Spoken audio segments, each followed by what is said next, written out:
आदाब। KP news 24/7 में आपका स्वागत है। मैं हूं सफ़ा आदिल। सबसे पहले देखते हैं मुख्य समाचार। कर्नाटक में और गहराया हिजाब विवाद, दूसरे राज्यों तक पहुंचा ये मामला। हाईकोर्ट में आज होगी अहम सुनवाई। भारत में पहला नेजल स्प्रे लॉन्च, कोविड-19 से पीड़ित वयस्कर रोगियों का हो सकेगा इलाज।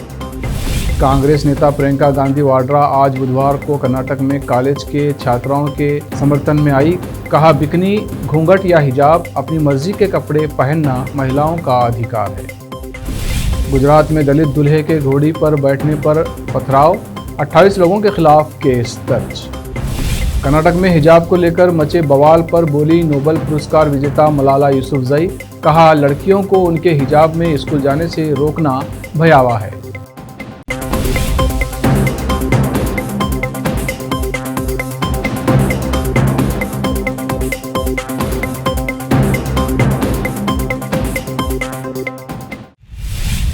अब समाचार विस्तार से। बीदर के वार्ड नंबर 10 मुल्तानी कॉलोनी में बोरवेल से खुदाई का काम शुरू किया गया। इस अवसर पर इस वार्ड के सीएमसी काउंसलर अनिल कुमार गंजकर और एमआईएम के यूथ लीडर शेख अजहर और उनके साथी उपस्थित रहे। वार्ड नंबर 10 मुल्तानी कॉलोनी के लोगों की ओर से इन लोगों का सम्मान किया गया। इस अवसर पर शेख अजहर और स्थानीय लोगों ने केपी न्यूज़ से बात की। केपी न्यूज़ के संवाददाता असलम खान की रिपोर्ट। बरकातहू। आज जो बोरवेल ड्रिलिंग का मुल्तानी कॉलोनी वार्ड नंबर 10 में काम हो रहा है, इलेक्शन के दौरान में हम जब कैंपेन करने आए थे, हमारे अनिल कुमार गंजकर साहब, मोहम्मद फसी साहब, हमारे हफीज़ साहब और इब्राहिम, ये लोग डिमांड किए थे इलेक्शन के कैंपेन के टाइम पहला काम अगर हम चालू करेंगे, एसएफसी फंड का अगर पहला काम अगर चालू हो रहा है तो अलीम के घर से चालू करेंगे बोलकर हम वादा किए थे और उस पूरा वादा आज हम पूरा कर रहे हैं। यहाँ पर पिछले 10-12 साल से पानी की बहुत मुश्किल थी गली वालों को और 24 का लाइन है यहाँ पर, फिर भी जब 24 की लाइन 7-8 साल हुआ डालकर एक ख़तरा भी यहाँ पर पानी नहीं था। इसलिए हम सबसे पहले ये गली को ही बोरवेल मारकर धुपकाले से पहले यहाँ पर पूरी गली वालों को सहूलत दे रहे हैं। और इसी तरह अल्लाह का बड़ा एहसान है। ये वार्ड नंबर 10 में इतनी बेइंतहाई पानी की किल्लत थी यहाँ पर, ये 8-10 मकान को, और ये लोग डेली अपन काम छोड़ के पहले पानी का इंतज़ाम करने के लिए हर कोई मर्द आदमी पानी लेने के लिए बाहर जाते थे। अल्लाह का शुक्र है इस बार है ना अनिल भाई काउंसलर जीतने के बाद अजहर भाई की बड़ी मेहनत और सभी नौजवानों का है ना बड़ा भाग दौड़ होने के बाद ये अल्लाह का एहसान है, बोरवेल का आज काम हुआ। मैं सभी लोगों का शुक्रगुजार हूँ। ये जो हमारे काउंसलर साहब को जो है सो बोर का आस्ते बोले थे, महल्ले में गली में बोर नहीं था और जो है सो हमारे काउंसलर साहब जो है बोर मार के दिए गली में और जो पानी की सहूलत हो जाती है इंशाल्लाह बहुत। और सीसी रोड के आस्ते भी बोले तो इंशाल्लाह वो भी बहुत जल्द से जल्द करा के देता हूँ बोले इंशाल्लाह। बहुत का सबका शुक्रिया अदा करता हूँ। भैया हमारे मुल्तानी कॉलोनी में गली का जो बोरल डाले हैं हमारे अनिल भाई, अदर भाई, सलीम भाई, पानी की बहुत किल्लत थी गली में। इन लोगों पानी डालकर धुपकाला आने से पहले पानी पिला दिए, इनका बहुत शुक्रिया अदा करते हैं। और ये बोरल, रोड, नाली, लाइट, ये 4 प्रॉब्लम थे, 4 के 4 प्रॉब्लम पूरा हल कर दिया हमारे काउंसलर साहब, अजहर भाई, सलीम भाई मिलके। 15 साल से जो काम नहीं हुआ था आज हो गया है। बहुत शुक्रिया अदा करते हैं सबका, गली का और हमारे काउंसलर साहब का, अजहर भाई का बहुत तहे दिल से शुक्रिया अदा है। कर्नाटक में हिजाब विवाद और गहरा गया है। मंगलवार को राज्य के कई कॉलेजों में हिजाब के समर्थन और विरोध में छात्राओं का हंगामा बढ़ गया। कॉलेजों में पथराव और पुलिस बल के प्रयोग के बाद राज्य सरकार ने सभी शैक्षणिक संस्थानों में 3 दिन की छुट्टी का ऐलान कर दिया है। कर्नाटक हाईकोर्ट में आज भी हिजाब विवाद पर सुनवाई जारी रहेगी। अदालत ने कल छात्राओं से शांति बनाए रखने की अपील की थी। इस बीच राज्य के मुख्यमंत्री बसवराज बोम्मई ने सभी छात्राओं और लोगों से शांति बनाए रखने की अपील की है। कर्नाटक के राजस्व मंत्री आर अशोक ने कहा कि सरकार ना तो हिजाब और ना केसरी के पक्ष में है। छात्र सड़कों पर जो चाहें पहन सकते हैं, लेकिन स्कूलों में ड्रेस कोड अनिवार्य है। हमने छात्राओं की सुरक्षा के लिए एहतियात के तौर पर स्कूल और कॉलेज बंद कर दिए हैं। इस राजनीति के पीछे कांग्रेस है। कर्नाटक के मंडिया प्री यूनिवर्सिटी कॉलेज में हिजाब पहनी छात्रा मुस्कान ने मंगलवार को भगवा दुपट्टा पहने युवाओं के एक बड़े गुट का अकेले सामना करने पर कहा कि वो चिंतित नहीं थी और वो हिजाब पहनने के अपने अधिकार के लिए लड़ती रहेगी। दरअसल सोशल मीडिया पर वायरल हो रही वीडियो में मुस्कान को नारेबाजी करते भगवा स्कार्फ पहने युवकों के बीच घिरा देखा जा सकता है, लेकिन इस दौरान वो उनके खिलाफ जमकर डटी रही। मुस्कान ने कहा कि कपड़े के एक टुकड़े के लिए लड़कियों की शिक्षा बर्बाद की जा रही है। मीडिया से बात करते हुए मुस्कान ने कहा कि मैं बिल्कुल चिंतित नहीं थी। हकीकत में हुआ ये कि मैं अपने असाइनमेंट जमा कराना चाहती थी, इसलिए मैंने कॉलेज में प्रवेश किया, लेकिन वो मुझे कॉलेज के अंदर प्रवेश करने की अनुमति नहीं दे रहे थे क्योंकि मैंने बुर्का पहना हुआ था। हालांकि किसी न किसी तरह से मैं अंदर आ गई, जिसके बाद वो मेरे सामने चिल्लाने लगे, जय श्री राम के नारे लगाने लगे। उसके बाद मैंने अल्लाह अकबर चिल्लाना शुरू कर दिया। भीड़ में सिर्फ 10% लड़के कॉलेज के थे और बाकी सभी बाहर के थे। स्कूल के प्रिंसिपल और अध्यापकों ने मुझे सपोर्ट किया और भीड़ से मेरी सुरक्षा की। Not worried. Actually, what happened is I was just want to submit the assignment. That's why I entered the college, and they were not allowing me to go inside, just because I was carrying the burqa. Yeah. Allowing me, somehow I came inside. After that, they start shouting and start giving the slogan as Jai Shri Ram, Jai Shri Ram, Jai Shri Ram. Then I started to scream as Allahu Akbar. Somehow some members were from outsiders and also from little 10% from college, but all were the outsiders. Our principal and all the lecturers have supported me, protected me.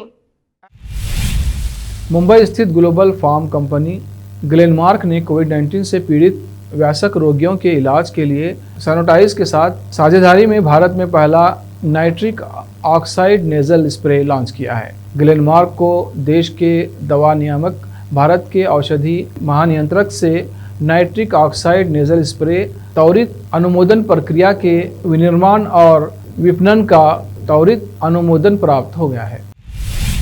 Congress नेता प्रियंका गांधी वाड्रा ने बुधवार को कर्नाटक में college के छात्राओं के समर्थन में आई। उन्होंने ट्वीट किया कि लड़कियां क्या कपड़े पहनेंगी ये उनका अपना निर्णय है और ये अधिकार संविधान द्वारा संरक्षित है। गौरतलब है कि कर्नाटक में कुछ कॉलेजों में मुस्लिम लड़कियों को हिजाब पहनकर क्लासरूम में जाने पर प्रतिबंध लगाया गया है। प्रियंका गांधी ने ट्वीट कर लिखा, चाहे वो बिकनी हो, घूंघट हो, जीन्स हो या हिजाब, ये तय करना एक महिला का अधिकार है कि वो क्या पहनना चाहती है। यह अधिकार भारतीय संविधान द्वारा संरक्षित है। महिलाओं को परेशान करना बंद करें। उत्तर प्रदेश विधानसभा के मद्देनजर तमाम राजनीतिक दलों के उम्मीदवार चुनाव प्रचार में जुटे हैं।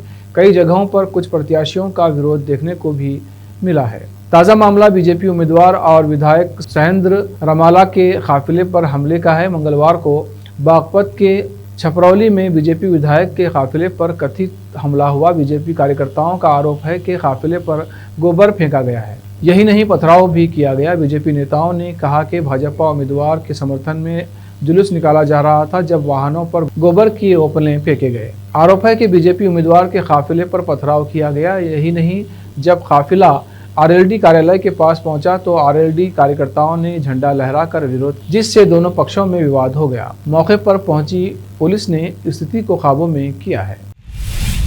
अब वक्त है ब्रेक का। ब्रेक के बाद जल्द लौटते हैं। हिंदुस्तान के हर कोने में हम हैं मौजूद। 24 घंटे हालात पर गहरी नजर, खबरों से जुड़े चुपते सवालात और आपको दिखाता है धार्मिक, सामाजिक, राजनीतिक, लोकल और इंटरनेशनल न्यूज की सबसे बेहतर कवरेज जो आपको रखती है हर पल बाखबर। देश और दुनिया भर की खबर के लिए देखते रहें KP news 24/7। Noor education trust Bidar की ओर से चलाए जाने वाला Noor MEd college Bidar, recognised by NCTE Delhi and affiliated to Gulbarga University, Gulbarga. Admission are open for the academic year 2021-22.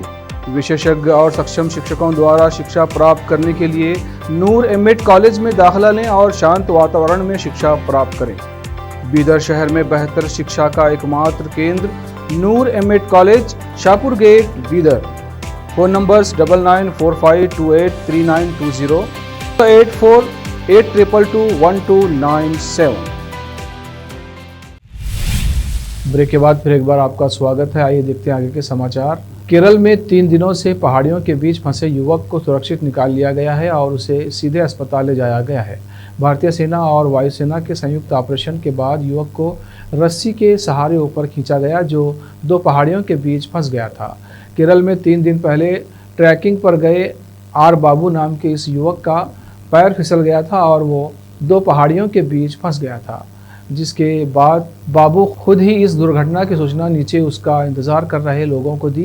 Kerala के पलक्कड़ जिले में ट्रैकिंग पर गए बाबू पहाड़ी में इस कदर फंसे थे कि ये घटना जीवन भर भूल नहीं पाएंगे। गुजरात के बनासकांठा जिले में एक दलित दूल्हे को घोड़ी पर बैठने से रोका गया तथा उसकी बारात पर पथराव किया गया। इस घटना के बाद पुलिस ने एक गांव के सरपंच समेत 28 लोगों के खिलाफ एक मामला दर्ज किया है। अधिकारियों ने बताया कि पथराव में एक व्यक्ति घायल हो गया है। पुलिस अधीक्षक कुशल ओझा ने कहा कि ये घटना सोमवार को जिले के पालनपुर तालुके के तहत आने वाले मोटा गांव में हुई।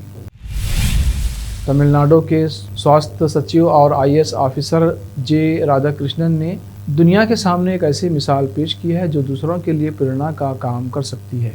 बीते सोमवार को उन्होंने सोमैया नाम की एक ऐसी लड़की की शादी कराई जिसके सिर से वर्ष 2004 में आई सुनामी की तबाही में माँ बाप का साया हमेशा के लिए उड़ गया था। आज से 17 साल पहले सोमैया सिर्फ 5 साल की थी। प्राकृतिक आपदा ने उसका सब कुछ छीन लिया था। ऐसे में जे राधाकृष्णन उसकी ज़िंदगी में एक देवदूत बनकर आए। साल 2004 में आई विनाशकारी सुनामी में तमिलनाडु के वेलनकन्नी जिले सोमैया के माता पिता मारे गए थे और वो खुद मलबे में दबी हुई मिली थी। उसके तुरंत बाद उसे अन्नाई सत्या गवर्नमेंट होम अनाथालय में स्थानांतरित कर दिया गया था। इसी अनाथालय में राधाकृष्णन सोमैया के अभिभावक बने। यहाँ सोमैया की तरह और भी कई बच्चे रखे गए जो सुनामी में अपने माँ बाप को खो चुके थे। राधाकृष्णन जब कभी भी गगपट्टिनम आते थे वे सभी बच्चों से मिलने अनाथालय पहुंच जाते थे। सोनू सूद लोगों के लिए मसीहा हैं। पिछले 2 सालों से वो जिस तरह से लोगों की मदद कर रहे हैं उसकी लोग मिसालें देते नहीं थकते हैं और इसलिए उन्हें रियल हीरो कहते हैं। हाल ही में उन्होंने एक बार फिर इंसानियत की मिसाल पेश की जिसकी लोग अब तारीफ कर रहे हैं। दरअसल पंजाब के मोगा ज़िले के शहर के कोटकपुरा बाईपास के पास एक सड़क हादसा हो गया। 2 गाड़ियों के बीच हुए टक्कर में एक शख्स घायल हो गया जिसको खुद सोनू सूद ने अपनी गोद में उठाकर अस्पताल में भर्ती कराकर उस शख्स की जान बचाई। घटना मंगलवार देर रात की बताई जा रही है। बताया जा रहा है कि कोटकपुरा बाईपास के पास की 2 गाड़ियों का ज़बरदस्त भिड़ंत हो गई। हादसे के कुछ देर बाद ही सोनू सूद वहां से गुजर रहे थे। हादसा देख वो खुद को रोक नहीं सके और गाड़ी रोककर घायल शख्स की मदद के लिए पहुंच गए।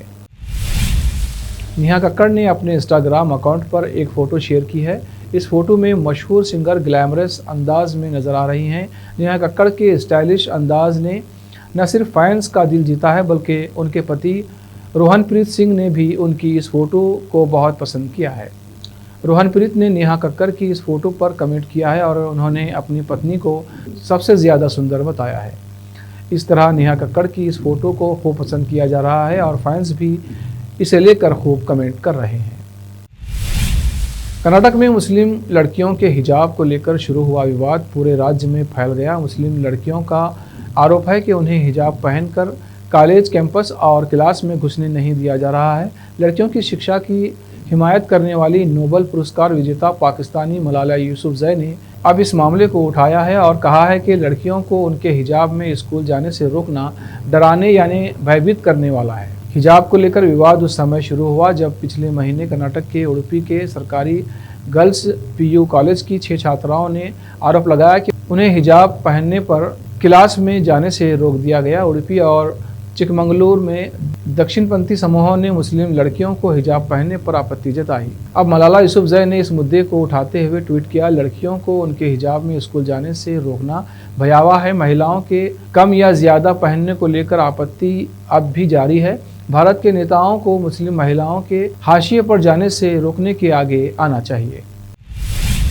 आखिर में फिर एक बार देखते हैं मुख्य समाचार। कर्नाटक में और गहराया हिजाब विवाद, दूसरे राज्यों तक पहुंचा ये मामला। हाईकोर्ट में आज होगी अहम सुनवाई। भारत में पहला नेजल स्प्रे लॉन्च, कोविड-19 से पीड़ित वयस्कर रोगियों का हो सकेगा इलाज। कांग्रेस नेता प्रियंका गांधी वाड्रा आज बुधवार को कर्नाटक में कॉलेज के छात्राओं के समर्थन में आई। कहा, बिकनी, घूंघट या हिजाब अपनी मर्जी के कपड़े पहनना महिलाओं का अधिकार है। गुजरात में दलित दूल्हे के घोड़ी पर बैठने पर पथराव, 28 लोगों के खिलाफ केस दर्ज। कर्नाटक में हिजाब को लेकर मचे बवाल पर बोली नोबेल पुरस्कार विजेता मलाला यूसुफजई। कहा, लड़कियों को उनके हिजाब में स्कूल जाने से रोकना भयावह है।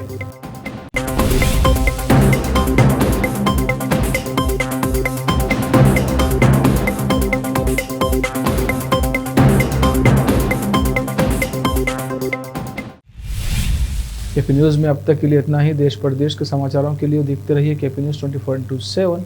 धन्यवाद।